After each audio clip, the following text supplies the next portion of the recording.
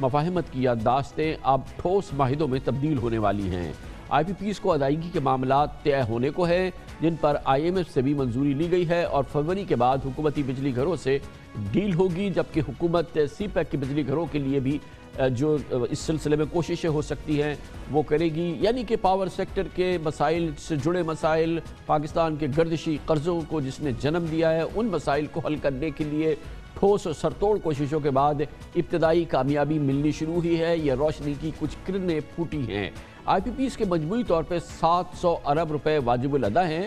اطلاعات کے مطابق حکومت نے ایم او یوز پر دستخط کرنے والے تقریباً 50 آئی پی پیز کو 450 ارب روپے جاری کرنے کی پیشکش کی ہے۔ حکومت ایک سال کے اندر آئی پی پیز کو 3 اقساط میں ادائیگی کرے گی، یہ میڈیا میں خبریں آئی ہیں، اور بجلی خریداری کے نظر ثانی معاہدوں پر دستخط کے وقت 1/3 رقم نقد اور دیگر اقساط Pakistan investment board P I B کی شکل میں دی جانے کی بھی تجویز ہے۔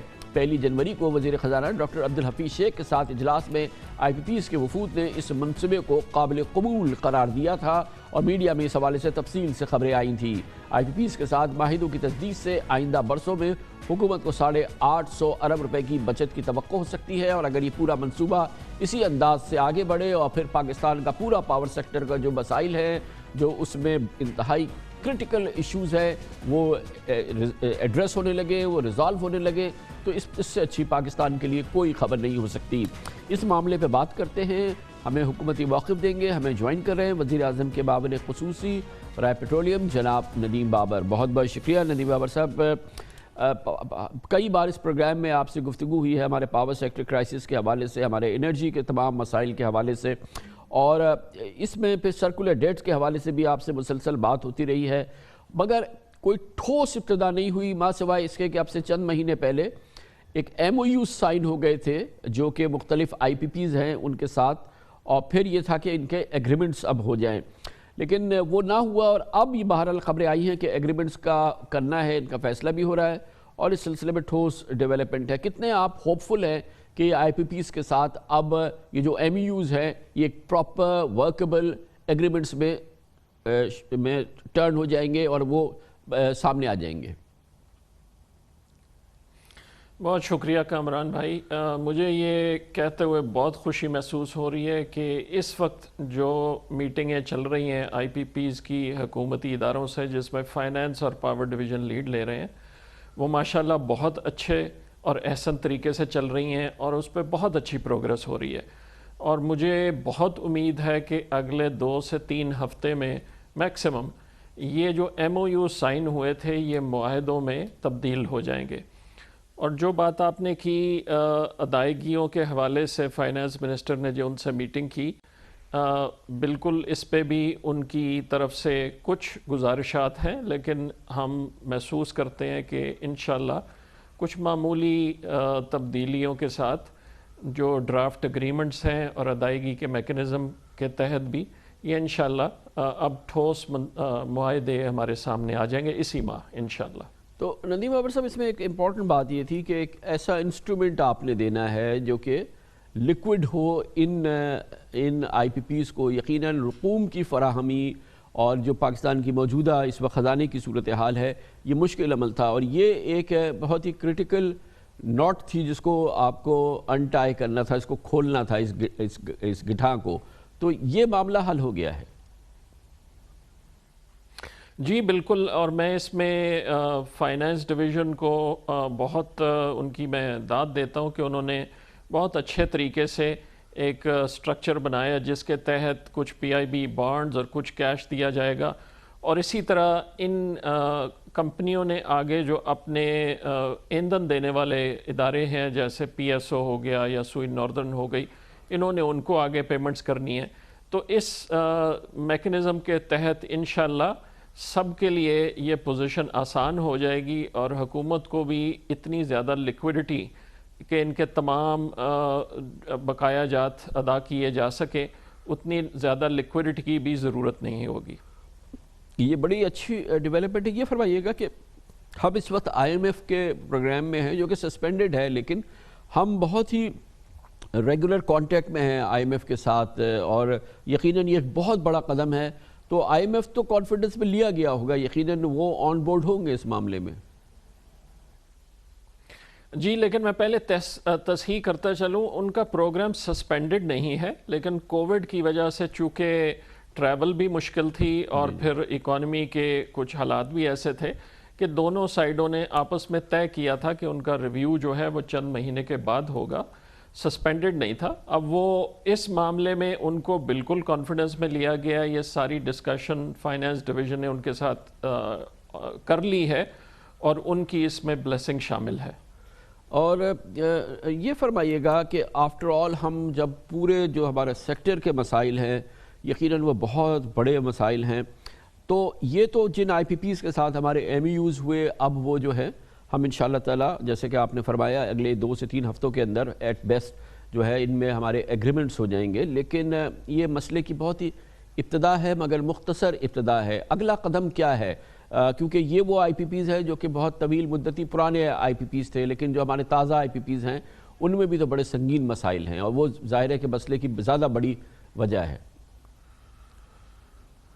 جی دیکھیں اس میں اوورآل جو پاور سیکٹر میں ریفارمز کی ضرورت ہے اس میں 3 حصے ہیں۔ پہلا حصہ تھا کہ جنریشن کی کاسٹ کو کم کیا جائے اور اس میں یہ والے آئی پی پیز ہیں، پھر حکومت کے اپنے جنریٹرز ہیں جن میں کچھ آئی پی پیز ہیں اور کچھ پرانے حکومت کے اپنے پلانٹس ہیں، اور پھر اس کے علاوہ 2015 میں جو اگریمنٹ سائن کیے گئے۔ تو جو پرائیویٹ آئی پی پیز آپ سمجھ لیں اور جو حکومت کے اپنے آئی پی پیز ہیں ان تمام کا معاملہ تو انشاءاللہ اگلے 30 دنوں کے اندر اندر مکمل ہو جائے گا۔ اس کے بعد جو 2015 والے ہیں حکومت کی توجہ اس طرف ہوگی، وہاں پہ ابھی کچھ کام کرنے کی ضرورت ہے لیکن ہم پر امید ہے کہ وہاں بھی انشاءاللہ ہمیں اچھی پروگریس ملے گی۔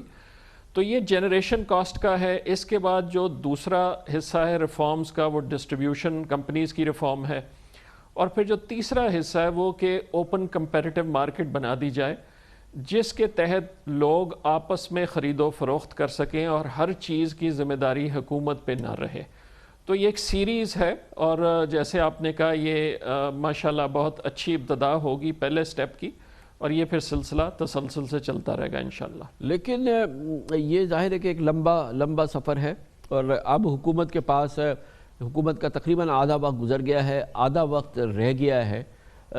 آپ فرمائیے گا کہ کیونکہ اس سے پہلے ہماری مسلسل اس موضوع پہ جب سے حکومت آئی ہے بات ہوتی رہی اور ہمیں مختلف تاریخیں مختلف مائل سٹونز جو ہے اکثر ہماری بات عمر ایوب صاحب سے بھی ہوتی رہی ہے، وہ ملتے رہے ہیں، لیکن اب آپ کے حکومت کو ادراک ہے اس بات کا کہ اب اس کے پاس کم وقت رہ گیا ہے، آدھا وقت اس کا گزر گیا ہے، تو اگلے جو مائل سٹونز ہیں یا جو روڈ میپ ہے وہ ہوگا اس قابل کہ جب at the end of the term آپ کہہ سکیں کہ یہ پاکستان کا سب سے بڑا مسئلہ ہم نے حل کیا؟ دیکھیں میں اس کو تھوڑا سا دوسرے تناظر میں دیکھوں گا۔ اس حکومت کا ایک ہال مارک یہ ہے کہ صرف اپنے 5 سال کی ٹرم کے لیے ڈیسیجنز نہیں کرنا، لیکن ملک کے لیے جو چیز بہتر ہے وہ کرنا۔ لیکن یہ کہتے ہوئے میں ریپیٹ کروں گا کہ یہ جو ڈسٹریبیوشن سائیڈ ہے اس پہ تو انشاءاللہ آپ کو اسی سال بہت پروگریس ملے گی، اور اتفاق کی بات ہے کہ آج ہی کیبنٹ کمیٹی آن پرائیویٹائزیشن نے 10 کی 10 ڈسٹریبیوشن کمپنیز کا جو بھی میکنزم طے کرنا ہے، management contract, lease out, privatization, ان 10 کی 10 کمپنیوں کو فیز 1 میں ڈال دیا ہے، جس سے ظاہر ہوتا ہے کہ حکومت سیریس ہے کہ ان کو ہم نے ایڈریس کرنا ہے۔ اسی طرح جو کمپیریٹیو مارکیٹ کا فریم ورک ہے، آپ نے دیکھا ہوگا کہ چند ہفتے پہلے نیپرا نے اس کو اپروو کر دیا ہے اور وہ اگلے سال کے وسط میں اس نے بھی آپریشنل ہو جانا ہے۔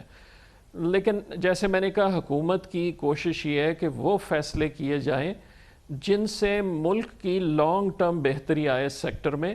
ان میں کچھ چیزیں ایسی ہوں گی جو ان 5 سالوں کے بعد جا کے ان کا شاید زیادہ افیکٹ نظر آ رہا ہوگا، لیکن یہ حکومت کی بالکل کلیئر انٹینٹ اور ڈیسیشن ہے کہ وہ فیصلے کرنے ہیں جو صرف ملک کے انٹرسٹ میں، ضروری نہیں ہے کہ ان سب کا پھل اسی ٹرم میں نظر آئے۔ تو نذیر صاحب یہ ظاہر ہے کہ پورا سیکٹر پورا ریفارم ہو جائے اور پھر جو ہے وہ ہم 2023 میں کہہ دیں کہ مشن اکمپلشڈ، یہ آپ کہہ رہے ہیں کہ ایسا نہیں ہوگا، لیکن مثال کے طور پہ ایک بڑا اس کا حصہ ہے جو محور ہے اس کا، یہ ہمارے آئی پی پیز کے معاملے کچھ ابھی حل ہو رہے ہیں، کچھ آپ نے کہا کہ جیسے ہی حل ہوں گے اس کے بعد ہم نے آگے جانا ہے۔ یہ ان کا ریزولوشن جو ہمارے لیے ایک ڈویبل سچویشن بن جائے, ہمارے لیے ورکبل سچویشن بن جائے, وہ آپ فورسی کرتے ہیں اگلے سال 2 سال میں؟ جی انشاءاللہ. میں اسے کلیریفائی کر دوں, میں نے یہ نہیں کہا کہ یہ تمام معاملے حل نہیں ہوں گے 2023 تک. میں یہ کہہ رہا ہوں کہ جو جنریشن سائیڈ پہ آئی پی پیز کے معاملات ہیں وہ تو انشاءاللہ اگلے چند مہینوں میں حل ہو جائیں گے. اس کے بعد ڈسٹریبیوشن سائیڈ پہ توجہ ہوگی, لیکن وہاں پہ کام رکے گا نہیں. اس کے بعد اوپن کمپیریٹیو مارکیٹ لانے کا جو معاملہ ہے وہ اگلے سال کے آخر میں آ بھی جائے تو اس کے تحت جو ٹریڈنگ ہے وہ آہستہ آہستہ بڑھے گی, تو وہ آگے چل سکتی ہے. لیکن یہ جو 2 میجر معاملات ہیں, جنریشن سائیڈ کو اور ڈسٹریبیوشن سائیڈ کو ڈیل کرنے کا, یہ انشاءاللہ آپ اگلے سال سے 1.5 سال کے اندر ان پہ بہت خاطر خواہ پروگرس دیکھیں گے. یقیناً. ندیم بابر صاحب, ہم ایک چھوٹا سا وقفہ لیں گے, اس کے بعد ہمیں آپ سے بات کرنی ایک اور امپورٹنٹ ایشو ہے. سندھ میں خاص طور پہ گیس شارٹیجز, جس کی وجہ سے جو انڈسٹریز ہیں ان کے کیپٹیو پاور کو بند کرنے کے نوٹسز جاری ہو گئے ہیں, اور یقیناً ایک ڈیفیکلٹ سچویشن ہے انڈسٹریز کی. اس پہ ہم بات کرتے ہیں, ایک چھوٹے سے وقفے کے بعد آئیں گے.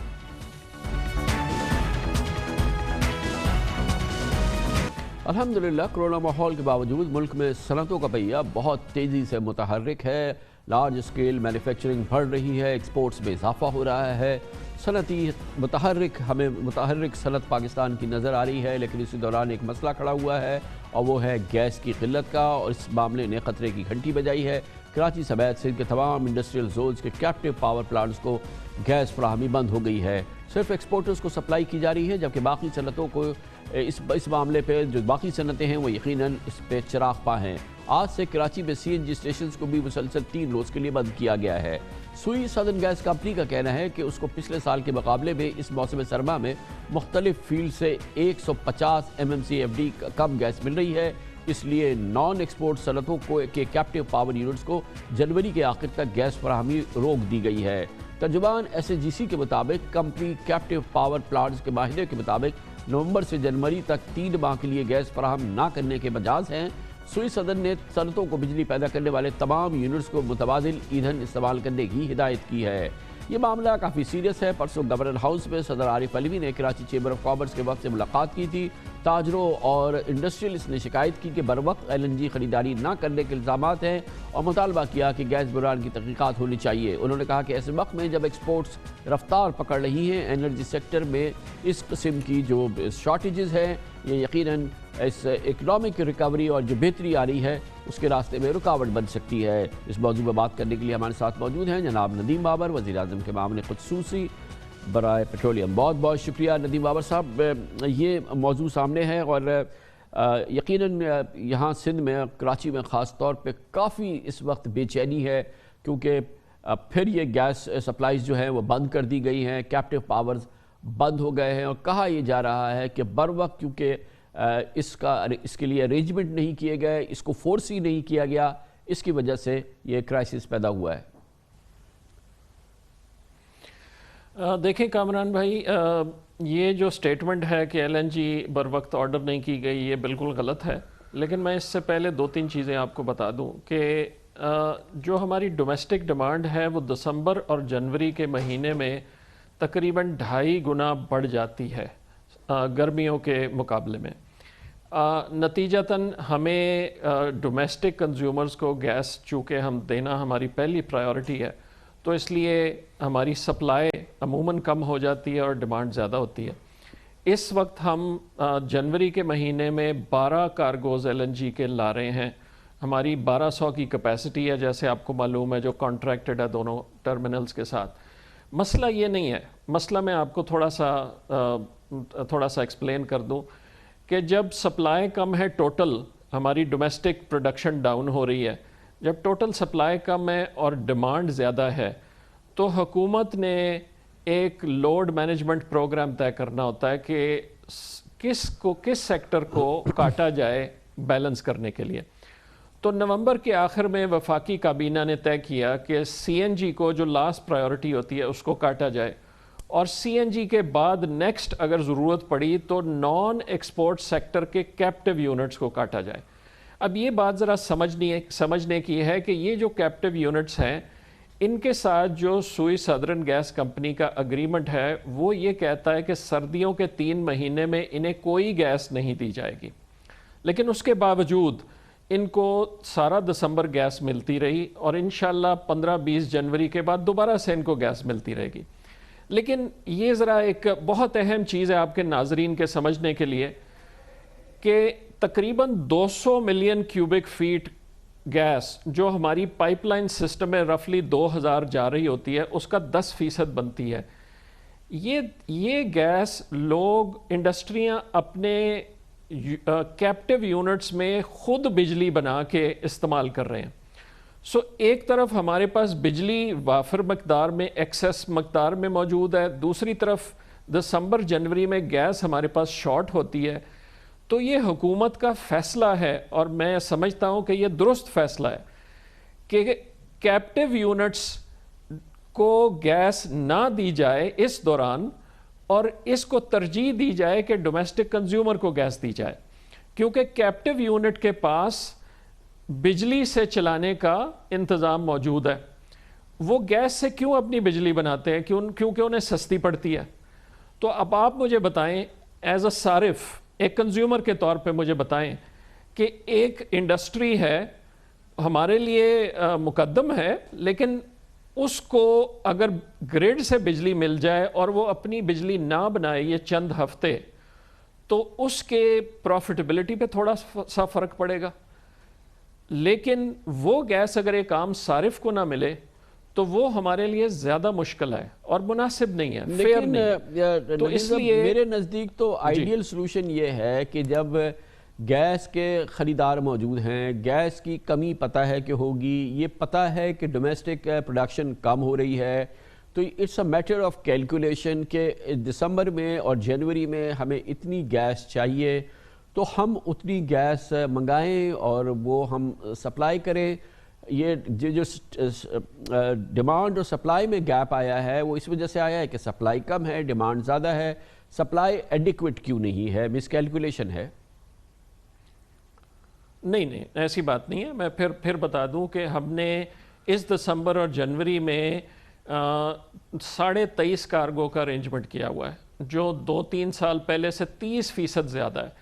ان 2 مہینوں میں جتنی گیس ہم موو کر رہے ہیں وہ کبھی نہیں کی گئی۔ اب ہم اپنے سسٹم کو میکسیمم لمٹ پہ چلا رہے ہیں، اور آپ درست کہہ رہے ہیں کہ آئیڈیلی تو یہ ہونا چاہیے کہ ہم اور سپلائی لا سکیں، اور سپلائی لانے کے لیے ہمیں انفراسٹرکچر اور بڑھانا ہے۔ لیکن میں ایک بات اور کرتا چلوں جو آپ کے ناظرین کو سمجھنا ضروری ہے کہ جب یہ 31 دسمبر کو یہ نوٹسز ایشو کیے گئے اور معاہدے کے تحت کیے گئے، کیونکہ 3 مہینے تو ان کو ویسے بھی سوئی صدرن پابند نہیں ہے، لیکن ہماری کوشش ہوتی ہے کہ جتنا ہم دے سکیں دیں، تو ان میں سے ساری جو ٹریڈ ایسوسی ایشن ہے انہوں نے ہم سے رابطہ کیا اور انہوں نے ہمیں کہا کہ ان میں کافی ساری کمپنیاں ایسی ہیں جن کا بجلی کا کنیکشن ہی نہیں ہے، یا کچھ ایسی ہیں کہ جن کا کنیکشن تو ہے لیکن بہت چھوٹا کنیکشن ہے اور باقی وہ خود بجلی اپنی گیس سے بناتے ہیں۔ ہم نے ان سے وہ لسٹ منگوائی، تقریباً 35 کمپنیوں کی لسٹ ٹریڈ باڈیز نے ہمیں دی ہے، اور ہم نے ان 35 کے کیس میں ہم نے سوئی صدرن کو انسٹرکٹ کر دیا ہوا ہے کہ ان کو کاٹنا نہیں ہے، ان کے ساتھ باہمی مشاورت سے منیمم جو گیس جن سے ان کا گزارا چلے وہ کی جائے۔ اور یہ پھر میں ریپیٹ کرتا چلوں، یہ صرف 15 دن کا معاملہ ہے۔ 15 جنوری کے بعد ہماری ڈومیسٹک ڈیمانڈ پھر سے نیچے جانا شروع ہو جاتی ہے اور یہ پوزیشن ایز اپ ہو جائے گی۔